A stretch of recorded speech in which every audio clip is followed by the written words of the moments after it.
bonjour à tous, amis pêcheuses, amis pêcheurs, bienvenue sur cette nouvelle vidéo. Après une petite pause sur YouTube, me revoici, très heureux de vous retrouver. Donc, aujourd'hui, une jolie petite vidéo tournée l'été dernier, c'est des images qui datent un peu, une compilation de plusieurs sorties. Restez bien jusqu'au bout car vous allez voir la meilleure action de chasse qui m'était été donnée de faire, de réaliser. Vraiment incroyable, vous avez mis un petit extrait en préambule. Pour commencer, je voulais vous montrer cette image édifiante. Un égout à ciel ouvert, ou plutôt à mer ouverte, à quelques centaines de mètres de la plage de Cassis. On est dans le parc national des Calanques, en tout cas dans l'aire adjacente, à quelques dizaines de mètres là aussi de l'entrée du parc national. Et voici que on tombe sur cet égout, c'est vraiment répugnant. D'après la mairie, tout va bien, hein, mais si tout va bien, on se demande bien ce que font tous ces poissons-là. Hein, qu'est-ce qu'ils mangent les poissons? Voilà, on voit le nuage dégueulasse qui ressort. Vous voyez la surface comme elle est pourrie. Voilà. Ça, c'est à quelques centaines de mètres de la plage qui est là-bas derrière, à quelques mètres du bord seulement. Il n'y a rien qui avertit les nageurs qu'il y a un égout ici. Et on a toutes sortes de poissons qui naviguent à proximité. Voici une belle pastèque, une belle dorade de 2 kilos, une vive, encore une dorade derrière. Et bien sûr, tous ces poissons-là se nourrissent près de cet égout. Puis après, ils vont aller bouger un peu plus loin dans la rade. Voilà. Et puis, c'est ces mêmes poissons qu'on vous commercialise après sur les terrasses des restaurants, par exemple. Voilà, bienvenue à Cassis. Mais vous inquiétez pas, tout va bien. La mairie vous dit que tout va bien, tout va bien. Voilà. Bon, heureusement, Cassis, c'était pas que ça. Cassis, c'était aussi des paysages somptueux, extraordinaires. Des levées du jour, des couchers de soleil, la roche, les calanques, la falaise blanche, le cap Canaille, sa falaise ocre, la mer. Voilà, c'est un des plus beaux endroits de France, hein, c'est sûr. Et je suis un petit peu chaud, hein, j'avoue. Bon, allez, trêve de bavardage. Commençons la chasse. Ici, une première action. Alors moi, je chasse essentiellement à l'agachon. Vous verrez dans cette vidéo beaucoup d'agachons, mais pas que. Et aussi, des fois, j'alterne avec des sorties un peu plus de chasse à l'indienne, de chasse à trous pour reprendre, disons, du plaisir. En tout cas, s'enlever une pression, parce que l'agachon, c'est une chasse assez exigeante, je trouve, hein, quand on pêche un peu profond. Alors, pour moi, profond, ça veut dire une vingtaine de mètres. Chacun son niveau. Moi, mon niveau se situe là aujourd'hui. Vous voyez là le collègue qui est en sécurité là au-dessus. Et oui, donc là, l'agachon, je trouve que c'est une chasse assez exigeante et qui rapporte pas toujours du poisson. Donc c'est bien des fois de reprendre contact avec la chasse et de revenir, on va dire, aux fondamentaux. Voilà, c'est l'expression que je recherchais. Ici, donc une première action à l'agachon et devant moi, vous voyez, dans le fond, quelques dentis qui s'approchent, qui tournent mais qui ne veulent pas rentrer. Je me fais le plus petit possible, je me tapisse, mais voilà, il tourne au loin, il rentre pas. J'ai beau avoir un fusil, un patator de compétition, là on est quand même un peu limite en portée. Les poissons tournent à pas loin d'une dizaine de mètres, je pense. Hein, donc le fusil, lui, il va pas jusque là évidemment. Donc ça va pas être possible sur cette action-là, même si il y a peut-être moyen de foncer dessus, mais non.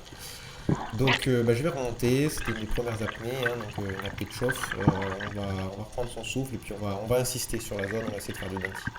A noter que peut-être que mon binôme sur cette action-là est un peu mal placé, c'est peut-être pour ça que les poissons ne sont pas rentrés.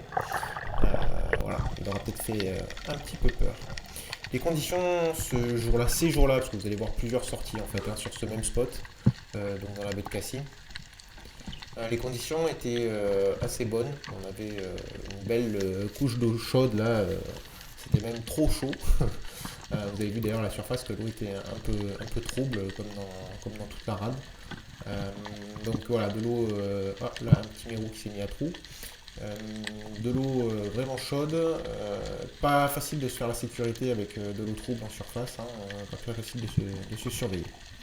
Donc voilà, deuxième action, là je me pose à l'agachon, il y a peut-être une quinzaine de mètres à tout casser, quelques débris ça et là de ferraille, et là voilà, j'ai vu les dentis arriver, j'espère que vous avez vu aussi, je me fais tout petit, je me cache derrière la roche et je vais espérer qu'il rentre.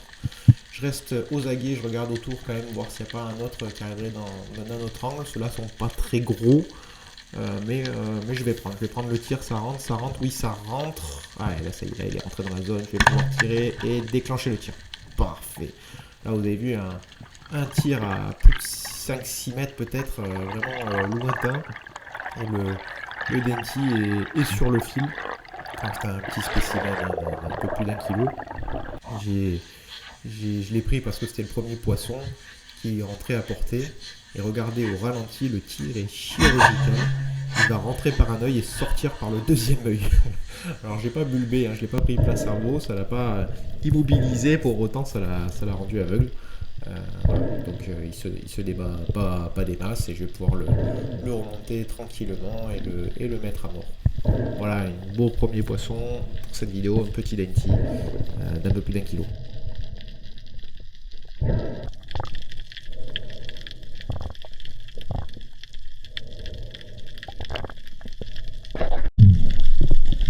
Allez, passe à l'action suivante. Je vous l'ai mis en entier celle-là aussi parce que il y a poisson au bout et parce que vous allez voir, je trouve que c'est l'action parfaite. Voilà, j'arrive à l'aboutissement de ce que je sais faire. Quand je revois ce genre d'image, bien sûr qu'il y a mieux à faire, plus profond, des plus beaux poissons, mais pour moi là, voilà, c'est une action très très propre que je vous propose. Donc je vais me poser non loin du spot où j'ai fait le Denty, hein, on est quelques minutes plus tard. Je me pose, je crois qu'il y avait 18, un peu plus de 18 mètres, 18-19, je ne sais plus exactement combien. Et, et va commencer une longue apnée, longue pour moi encore une fois, où je vais être particulièrement calme, discret. Il n'y a pas énormément de vie, donc je ne m'attends pas à grand chose sur cette apnée là, je vois pas beaucoup de manches, je me dis qu'il n'y aura pas forcément de prédateurs. Devant moi un tombant qui descend vers les abysses. S'il y a un peu de castagnole quand même sur la droite. Donc voilà, donc je regarde un peu dans ce tombant avec l'idée peut-être d'aller plonger un peu plus profond sur les apnées suivantes. Hein. Je fais quelque part un repérage sur cette apnée. Tout est calme. C'est délicieux quand c'est comme ça.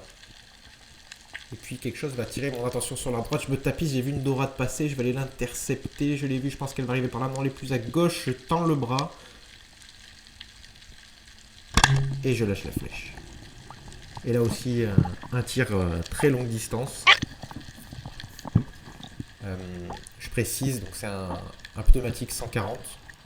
Et j'ai mis 3 longueurs de nylon. Je vous laisse faire le calcul. Et dites-vous qu'en bout de flèche, il y a plus de 8 mètres par rapport au canon du fusil. Et si vous regardez les images au ralenti, vous verrez que quand la flèche percute le poisson, on est déjà sur la 3e longueur de nylon. Bon, celle-ci est moins bien tirée que le Denty tout à l'heure, donc merci Bidon d'aller la doubler, c'est cool. Merci à lui. Lui aussi, là, vous voyez, un Carbozzi. Et voilà, une dorade qui vient rejoindre à l'accroche poisson le petit Denty. Vous voyez au ralenti le tir. Et donc une pêche qui commence à être tout à fait honorable avec cette dorade et ce Denty. Je suis content. Action suivante, toujours sur la même zone. Donc là, vous voyez, je suis en descente. Il ne va pas y avoir de beaux poissons sur ces images-là, sur cette apnée. Mais je la mets parce que c'est une apnée pour laquelle je suis assez fier. Puisque c'est l'apnée la plus profonde que j'ai pu faire de l'été. Et oui, en été, en général, c'est le pic de forme avec des eaux chaudes, l'enchaînement des plongées qui permet d'arriver à un pic de performance. Vous voyez la descente qui est déjà un peu longue. Là, je vais arriver au fond, je vais pouvoir poser une main sur le fond. Et pourtant, je ne suis pas encore arrivé au poste. Vous voyez, je vais continuer jusqu'au rocher qui est droit devant. Donc là, il faut comprendre que je suis toujours en descente. Hein. On est sur un beau tombant. Là, je continue de descendre, même si on dirait que c'est à l'horizontale. Et puis, en fait, je vais aller récupérer ce drapeau là qui a été abandonné. On va dépolluer, puis il va me servir ce drapeau. Et là, je me pose voilà, sur ces rochers. On voit les gorgones rouges. Hein. C'est des gorgones qu'on commence à voir assez profondément.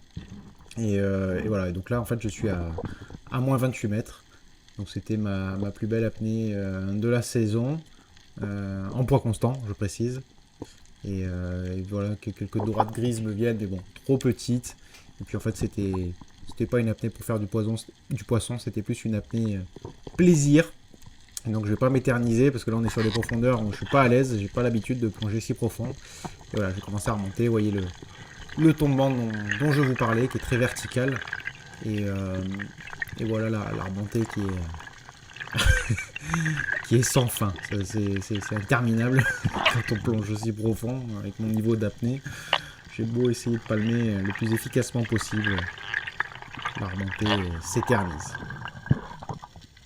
Vous voyez qu'il y a de la mange sur toute la profondeur. On voit qu'il y a de la mange au fond et de la mange aussi entre deux eaux et jusqu'à la surface. Et voilà, c'est terminé pour cette petite session sur Cassis. Un beau coucher de soleil sur le bec de l'Aigle, le Cap Canaille.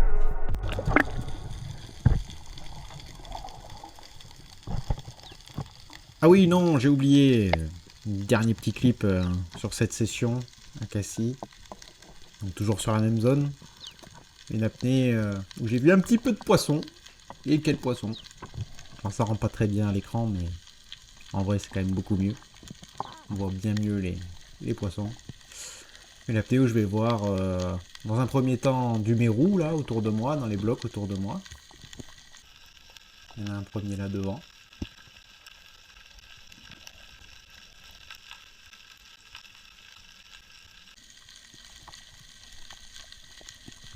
Il y a quelques sopes au-dessus. Tiens, voilà, là il me fait face. Il se demande qu'est-ce que je fous là. Dégage de là, il semble me dire.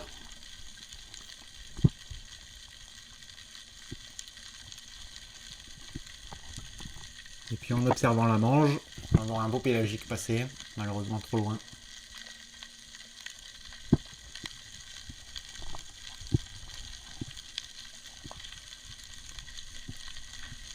Vous voyez toute la mange qu'il y a dans cette zone, c'est quand même magnifique. Et là au loin, un joli thon qui fait bouger la mange justement.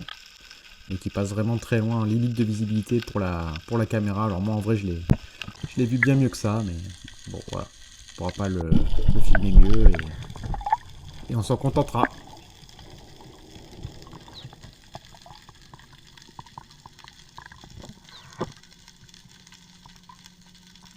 Allez, une petite dernière Polaroid sur cette zone décidément magnifique, de par la beauté de ses fonds, de par aussi les poissons qu'on y trouve, que ce soit la mange ou les prédateurs, même si les prédateurs, ben, on a pu voir dans les précédents clips que ça se faisait pas tout seul, hein.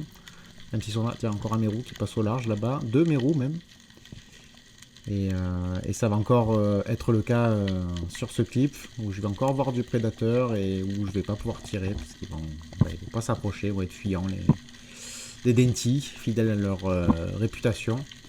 Alors qu'au-dessus là on voit un banc de, je crois que c'est un banc de grise, de dorade grise, qui tournait, et dedans il y avait quelques dentis, justement, que je vais essayer de faire venir. Pas des gros spécimens malheureusement, que des petits là, de 1,5 kg à tout casser. Il y en a un qui va décrocher là, il arrive plein face, j'y crois dur comme fer, il rentre, et non, il tourne super loin, même pour le patator là, ça fait très loin, trop loin. J'aurais pu peut-être tenter un tir, mais c'était un tir incertain. Ah, ça revient peut-être. Non, décidément.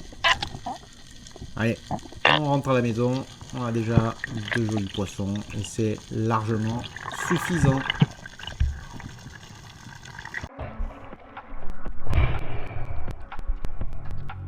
Allez, nouvelle session.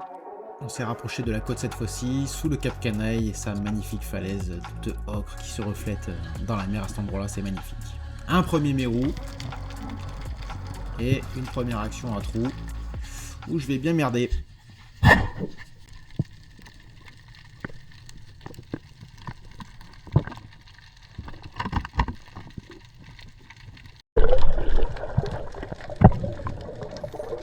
Ici une petite action où je fais mumuse dans des cavités, somme toute jolie, avec l'arbalète d'un ami que je testais pour l'occasion. Voilà. Une petite arbalète sympa pour faire un peu de trou, un peu de chasse à l'indienne, tout ça. Et en sortant de ma cavité, en sortant de ma grotte, j'ai une petite opportunité de tir que je vais saisir. Vous voyez, je J'ai même pas les gants, je crois que j'avais même pas la combi là à ce moment-là. Pas très intelligent d'aller faire muse dans les grottes. Oh, des sards et voilà, super, j'ai raté. Ah, bah il y a tout le monde bulé derrière. Ouh, sacré monde d'ailleurs.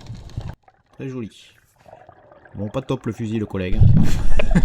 Et oui, quand on rate, c'est la faute du fusil, c'est pas la faute du chasseur, évidemment. Je préfère mon Demon-Tech, que voici à l'image, avec lequel je me sens bien plus à l'aise, bien plus précis, bien plus maniable. Je vais faire une action à trous pour changer, digne des plus grands chasseurs sous-marins. Je rigole bien sûr, je chasse jamais à trous.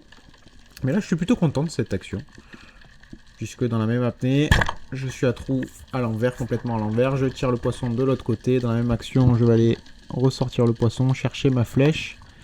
Et je crois même que je vais le mettre à mort dans la remontée. De la même apnée. Donc très efficace.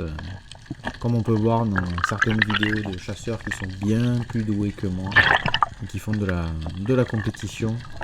Et qui chassent voilà, de manière très efficace. Ce qui n'est pas du tout mon cas. Hein. Je ne suis pas efficace en chasse sous-marine. Je fais un peu un best-of avec mes meilleurs clips. Mais en réalité, il y a quand même beaucoup de bredouilles. Certainement parce que je ne pratique pas les bonnes techniques. Hein. Je chasse essentiellement à l'agachon. J'abuse trop de l'agachon.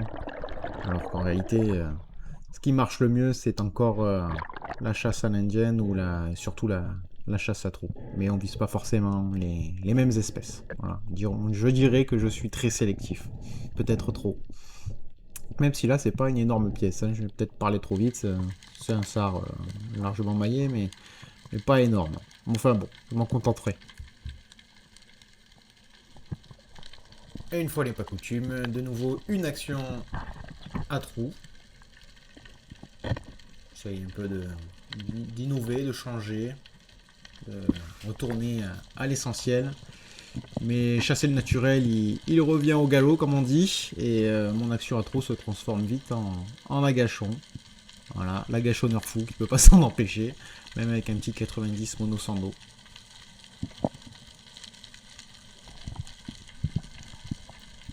L'agachonneur fou qui, cette fois-ci, vise un rouget. Et qui, cette fois-ci, ne va pas le louper. Pour une fois, ça change. Ah, ça fait plaisir.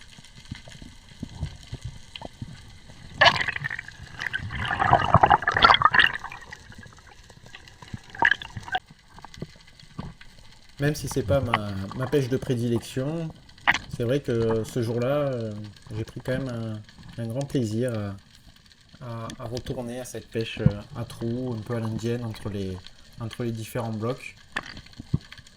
C'est joli à cet endroit-là, il y a vraiment des belles pierres. Alors, on ne voit pas forcément, mais c'est gavé de mérous aussi dans cette zone. Il y a souvent d'ailleurs des palanquets le matin qui viennent exprès pour les voir. Ça s'y prête bien, vous voyez, il y a des grosses ragues sous les pierres. Et c'est vrai que ce jour-là, je me régalais bien à faire ça. Voilà. Retour à l'essentiel après des pêches profondes avec des gros agachons. Retourner à ça, c'est quand même souvent sympa. Et puis, vous voyez, un beau banc de blanquette qui m'est arrivé dans le dos. Ah, c'est dommage. C'est dommage. J'étais pas bien positionné. Ah, et puis là, des mulets. Bon, les mulets, je vais les laisser passer. C'est pas ça qui m'intéresse. Vous voyez, on peut quand même faire de belles rencontres en chassant un trou. Et puis voilà, c'était la saison estivale. Je trouve que ça s'y prêtait bien. Je pouvais enchaîner les apnées propres un peu profondes, parce que mine de rien, c'est un endroit où il y a vite 15 mètres et plus de fond, et j'enchaîne les actions un peu à trous, un peu d'agachon, sans prendre forcément des énormes temps de récup, sans non plus prolonger trop les apnées. Voilà, c'est juste du full plaisir. Alors, il y a un sard sur lequel j'hésite, mais en fait, ouais, je me rends compte qu'il est peut-être un peu trop petit, c'est pas la peine de lâcher cette flèche.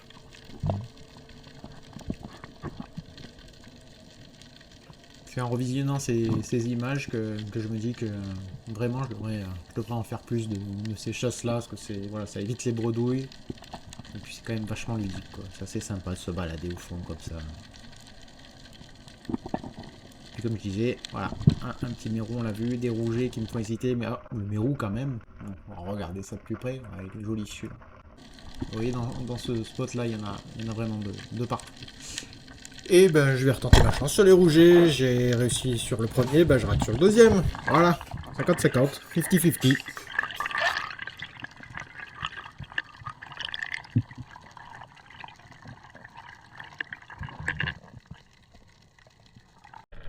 Ben, j'ai changé de fusil justement, c'est l'heure du coucher de soleil, donc je vais enchaîner des agachons justement en espérant croiser un beau prédateur. Là j'hésite sur ce sar à l'indienne, à la coulée.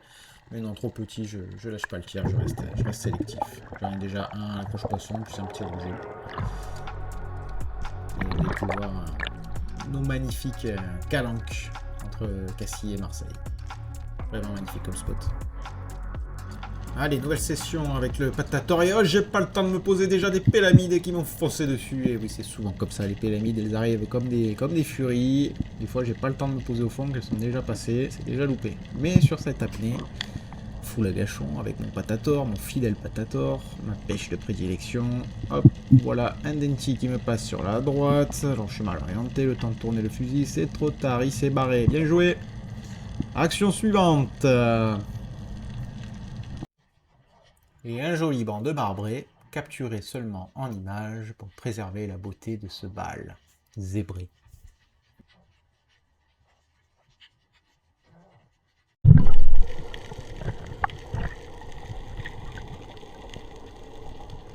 Bon, c'est bien joli les marbrés, mais où sont mes prédateurs? Où sont mes poissons pélagiques? Peut-être sur cette action, sur laquelle je vais descendre quelque chose comme 17-18 mètres, il me semble, de mémoire.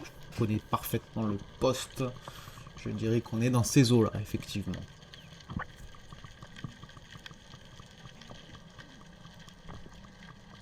Je vais pouvoir me poser à l'agachon sur cet herbier de Posidonie, entre ces blocs, une cavée de gorgone. Et là, vous voyez depuis la surface, waouh, c'est magnifique. Un banc de pélamide, magnifique, et je tire à côté. Aïe, aïe, aïe. Pas évident les tirs comme ça, du bas vers le haut.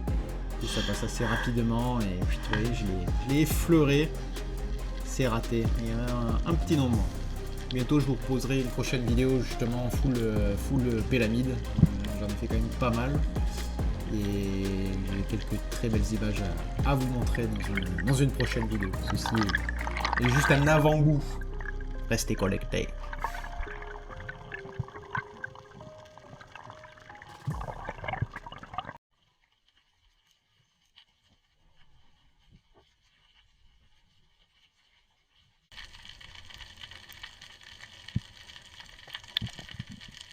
Ah, mes amis les rougets, heureux de vous revoir.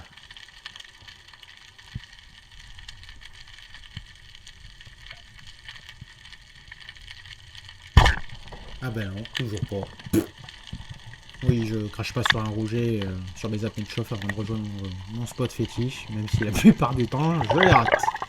Et en parlant de spot fétiche, me voici dessus. C'est une espèce de sec, avec un beau tombant côté large qui finit sur un plateau, et puis un deuxième tombant derrière. Et à chaque fois que j'arrive sur mon sec, il y a 3-4 mètres de fond maxi, il y a cette faille qui fait la jonction entre le côté côte et le côté large. Et toujours côté large, il y a de beaux poissons, très régulièrement. Des grosses dorades comme là, qu'on va pouvoir voir. Des belles pièces, hein, des pièces de 2 kg et plus. Des fois c'est des sars, souvent les deux. Des fois il y a des gros loups aussi. Et j'ai essayé moultes approches, et j'ai tout essayé. Oh, ces dorades, elles sont infaisables. Elles en ont vu tellement des chasseurs. Je pense à un endroit qui est quand même très fréquenté. Et elles ne cessent pas à voir. Voilà, les dorades, c'est le plus farouche des poissons.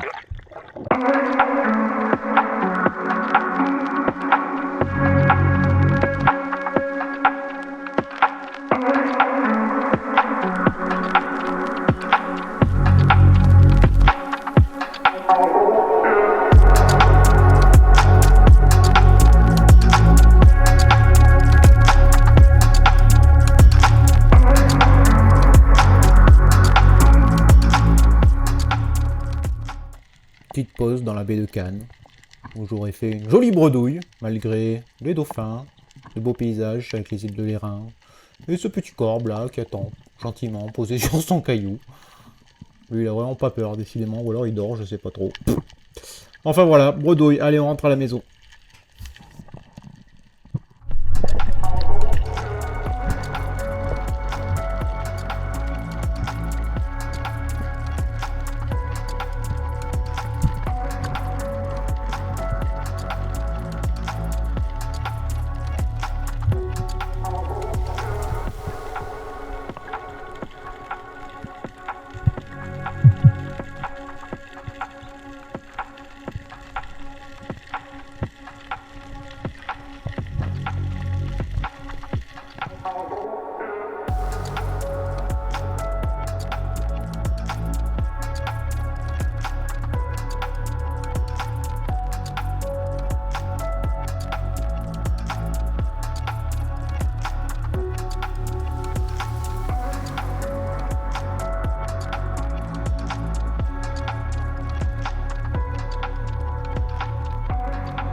retour à la maison donc, et une sortie matinale sur les îles de Marseille, les îles marseillaises, avec une première apnée là dans une faille. Je vais me faire surprendre parce que vous voyez sur la petite crête là en face à droite, hop, vous voyez là les dentis qui passent dessus. Je pensais pas les voir arriver par là. Malheureusement, ils ont été fuyants comme souvent et ils se sont pas approchés. C'est dommage, la prochaine fois.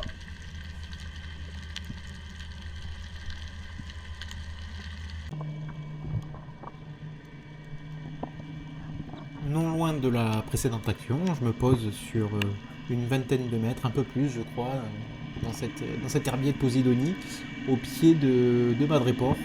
Et là je vais faire une très belle observation qu'on va arriver là-bas dans le loin. J'en profite quand même pour jeter 2-3 coups d'œil dans les Madréport, voir s'il n'y a pas un sar qui traîne. Et vous voyez donc cette magnifique raie là qui va me survoler et que je vais aussi survoler, vous allez voir. Super spectacle.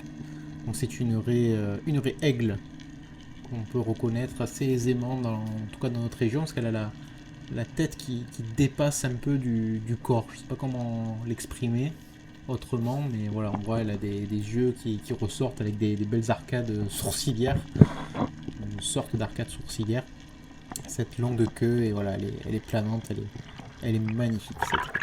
Je la vois assez rarement, là on a fait vraiment un superbe spectacle.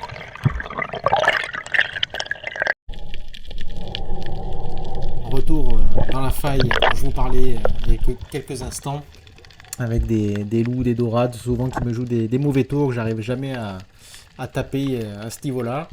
Qu'est-ce qu'on va avoir aujourd'hui? Là je pars sur plutôt une indienne. On change de technique. Tout à l'heure c'était un agachon, là on va essayer d'aller les chercher directement. On voit qu'il y a des sars qui ont déjà donné l'alerte. Tout s'en va là dans le long de la faille. Je crois avoir vu passer une dorade. Elle va ressortir quelque part. Je sais pas où exactement. C'est une belle dorade. Elle est là dans une des failles. C'est sûr, elle est là. J'ai pas eu le temps de tendre le bras et de la mettre en joue. Elle est allée trop vite. Et vous voyez toute la vie qu'il y a là, et notamment côté large. Vous voyez tous les bancs de saupe et de sars qu'on a pu voir brièvement.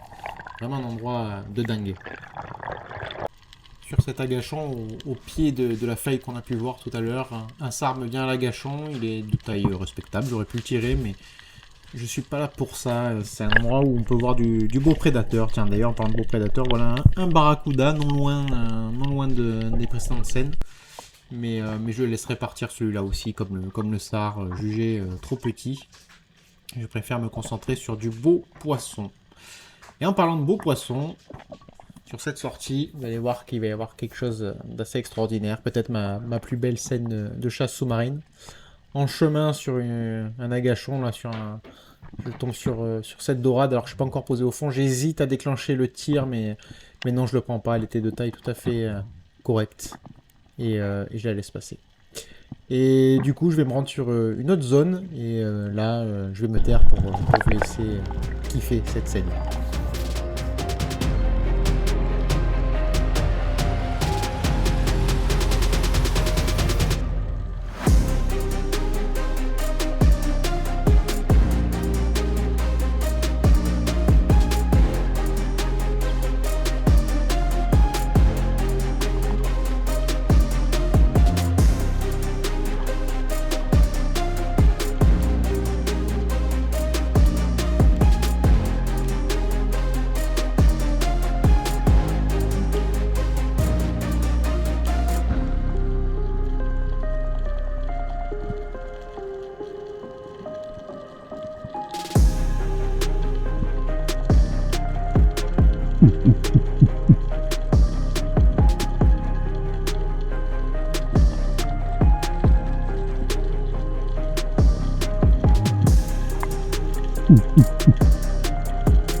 Et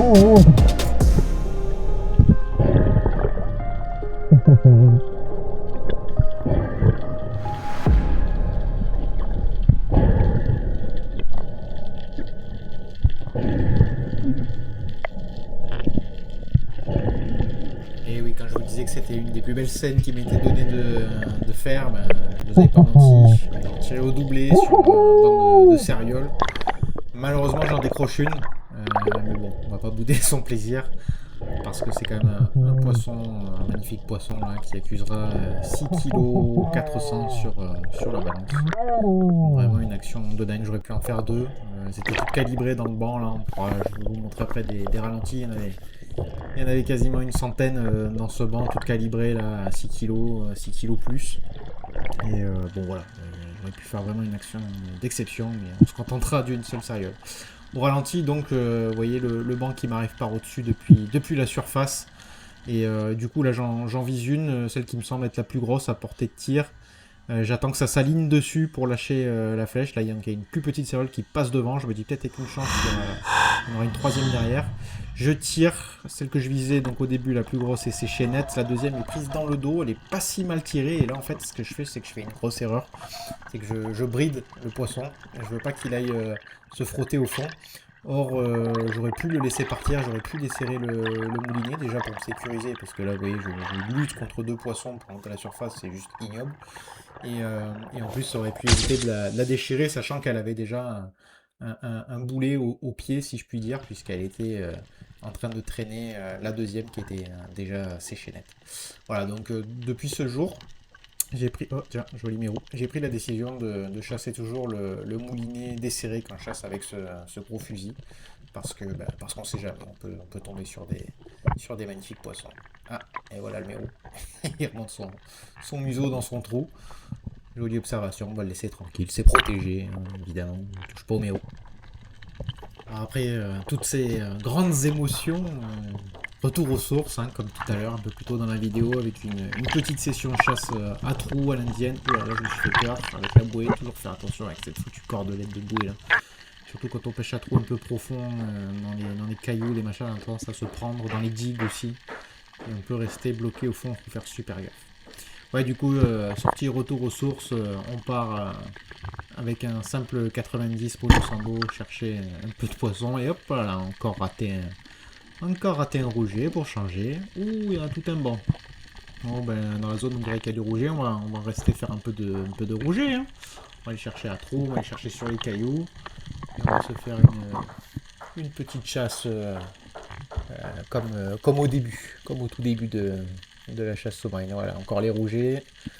On va attendre qu'il se pose, qu'il se calme. Bon, non, je le prends à la volée. Ah bah tiens, celui-là il est sur le fil. Parfait, j'ai réussi à l'avoir. Je suis content. Et puis on va enchaîner. On va essayer d'en faire d'autres. Il y en a pas mal sur la zone. Autant se faire plaisir. Hein. Puis qu'il y a quelques sards aussi. Donc on va essayer de se régaler. Oui, parce que ça c'est bon. Hein. C'est pas un poisson très glorieux à attraper. Mais alors qu'est-ce que c'est bon dans l'assiette, le rouget. Un de mes préférés en tout cas.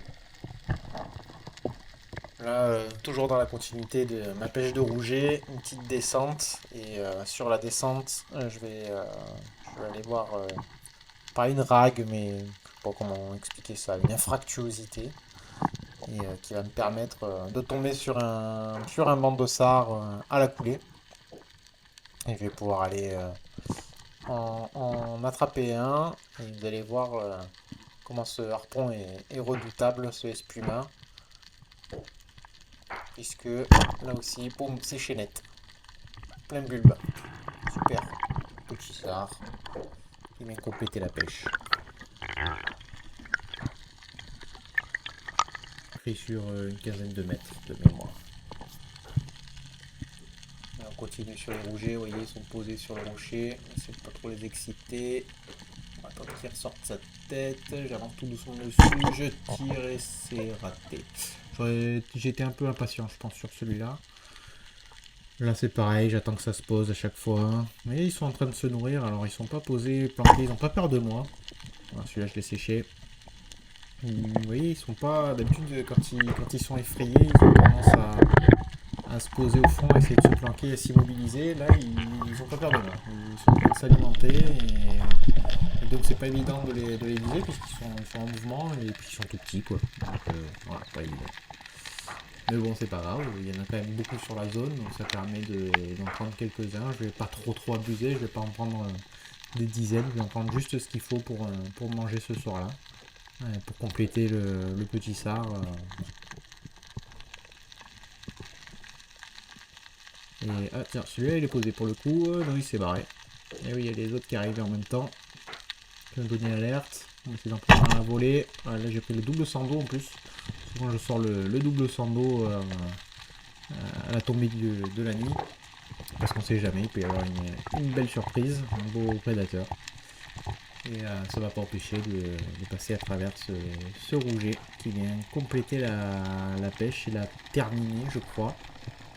Donc malgré tout ça fait une ceinture honorable pour cette petite sortie sans aucune prétention. Il faut savoir un peu switcher entre des pêches à la gâchon sur du gros pélagique et des petites pêches que je qualifie de retour aux sources.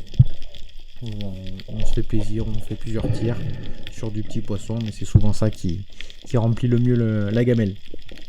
Et puis c'est l'essence même des pêches méditerranéennes, je dirais. De l'autre encore sur un rouget, je décharge parce que là je pense qu'il est mal placé. Ouais c'est ça, il est un peu dans le creux là, j'ai peur d'exploser la flèche. Ah, allez, il est rentré la tête, il s'est planqué. Attends qu'il ressorte. Hop, il est ressorti et je l'ai raté. Je l'ai assommé comme souvent. Là, j'aurais dû me jeter dessus. Voilà. Ça, c'est une erreur. Je lui ai fait mal pour rien. J'aurais dû me jeter dessus, mettre les deux mains dessus et le bloquer illico presto. Et voilà, la gamelle du soir est assurée. Une bonne petite pêche pour terminer cette vidéo. Donc voilà, bah écoutez, j'espère que ça vous aura plu. C'était une grosse compilation de beaucoup de sorties estivales sur lesquelles bah, j'ai vraiment varié les pêches. On a vu de la gâchon, de la chasse à trous, de l'indienne.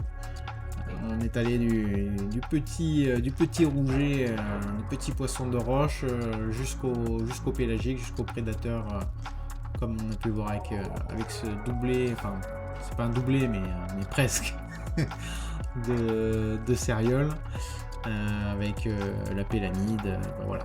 Donc voilà, j'espère que ça vous aura plu. Désolé d'avoir été absent pendant quasiment 6 mois sur ma chaîne, mais c'est vrai que montage vidéo c'est quand même un sacré boulot, et là en plus j'ai fait un montage de 40 minutes, donc ça fait un moment qu'il était en préparation, j'arrivais pas à l'aboutir, et bon ben voilà, c'est désormais chose faite. À l'avenir je partirai sur des formats un peu plus courts, je ferai peut-être plus de vidéos, mais des vidéos plus courtes de 10-15 minutes maximum. Comme ça me permettra d'enchaîner un peu plus. Mais bon voilà, là j'avais quand même pas mal d'heures de vidéos sous le coude à rattraper, donc voilà, c'est chose faite. Et restez connectés parce qu'il va y en avoir bien d'autres, et notamment de beaux pélagiques avec notamment des pélamides. Voilà, bah écoutez, je vous dis à tous à bientôt au bord de l'eau ou sur YouTube. Allez, à plouf!